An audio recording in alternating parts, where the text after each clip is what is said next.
At dahil nga 1 linggo na akong hindi naliligo, aba ay matindi. Yun na nga at mag-iigib kami ng kapatid ko sa kabilang baryo. Ay huy, Tagalog na Tagalog yan.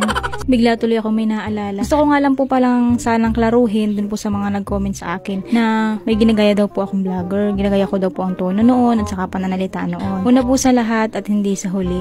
Taga Quezon po ako at ang Quezon po at ang Mindoro ay may pagkakatulad po ng punto talaga at saka may mga ilang salita rin talaga na magkapareho. Pero yun nga po ang pagkakaiba namin ay tulad ngayong kanila na may ngani sila pero kami ay walang ngani. At yun nga may mga salita rin naman kami na talagang Quezon lang nakakaintindi tulad ng lang na testingi, mag-igib, panlawin, nauuyo, hagas, ayan, mga gayan po. Tsaka yung tipo ng salita na ay man din, yung mga gayon. Wari ko hindi yung taga Quezon yung mga nag-comment na yun kaya hindi nila alam na ganito talaga ang punto ng Quezon. O kaya naman ay nag-focus lang sila dun sa tono at hindi nila pinakinggan kung ano yung mga sinasabi. At kung gusto niyo naman pong tanungin ay bakit ako'y nagbibisaya kung ako'y Tagalog? Hindi po kasi ganito po yun. Si Papa po ay purong Bisaya. Tapos dito kami nakatira sa Quezon. Abo ay dimatik na po yun. Pero yun na nga po, kung yun baga ang tingin nyo sa akin ay hala ay sige pagbigi.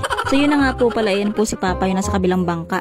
Yun po yung bangka naming maliit. Siya po ay maninisid. Kami naman ay no, kapatid kong bunso. Yan, bunso sa akin yan. Kami ay mag-iigib ng tubig sa kabilang bayan. Baryo ba? So yun na nga at alas 5 nga pala ngayon ng umaga. Kaya naman ay makukulimlim. Ay makukulimlim. Ano yun? Parang iba na yun At yun na nga may dala pa akong kape. Pero actually hindi naman yung kape yan ay maligam-gam na tubig lang. At gawa ng bawal naman sa akin ng mga kape. At yun na nga minumumog ko muna bago ko inumin. Ay iya yan ng lamog.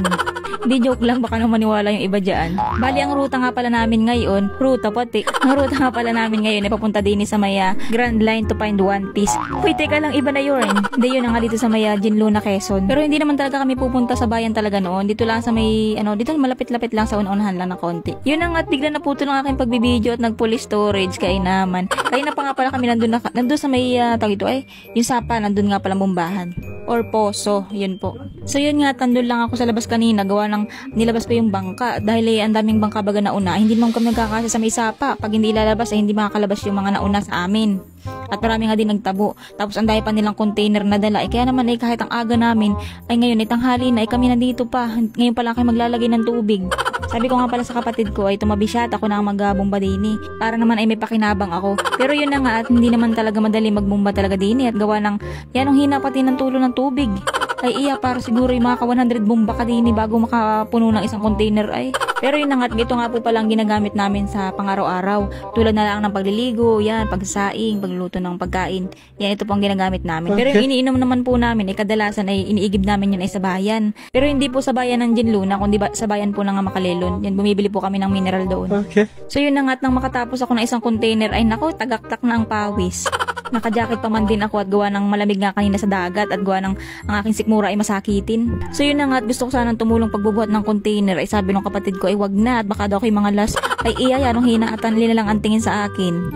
Pero yun na nga hinayaan ko na ay hala sige ikaw na magbuhat.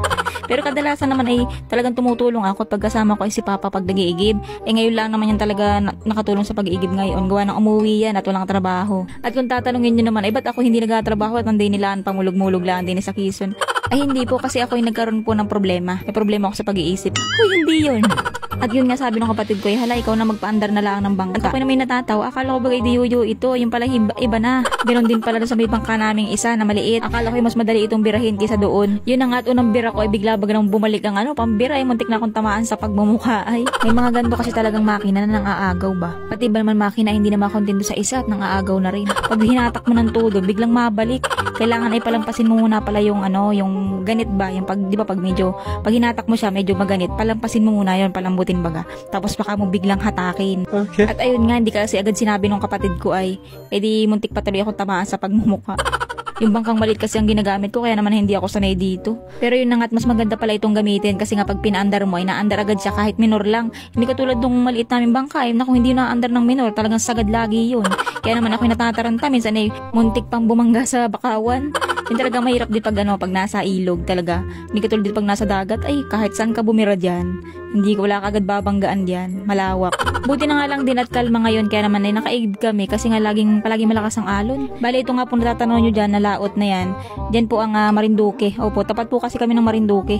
Hindi nga lang masyado makita kasi mahamog. Ito lang din talagang mahirap sa amin sa probinsya. Talagang mahirap kami sa gantong tubig. Kahit baga kami kalapit nga ng tubig, pero alat naman yun. Pero yung tubig tabang ay talagang pahirapan kami. Kaya naman talaga sa tulad namin ay biyaya ang ulan at talagang sinasahod namin yun. Maigi rin pang dilig ng halaman at saka ay panligo na rin at saka panlaba. Pero sa totoo lang ay mas maganda nga talagang ipanglaba ang ulan kasi nga napakabula ng sabon doon. So yun na nga at hindi na kami sa may ilog. Bali ang bahay nga pala namin ay nasa bungad lamang ng ilog kaya naman ay malinaw at malinis dahil nga labas-masok ang tubig dito. Tapos sa may harapan naman namin nandun naman ang mga palaisdaan. Tumulong na nga rin pala ako mag-awas nitong container sa bangka. Lagi ko naman tong ginagawa kapag kami nag-iigib ni Papa kaya ako'y sanay na. Pero nung minsan nga ay sumala yung pa ako, napayapak ako sa sa tarik ay man din ilaglag kasama ang container sa tubig.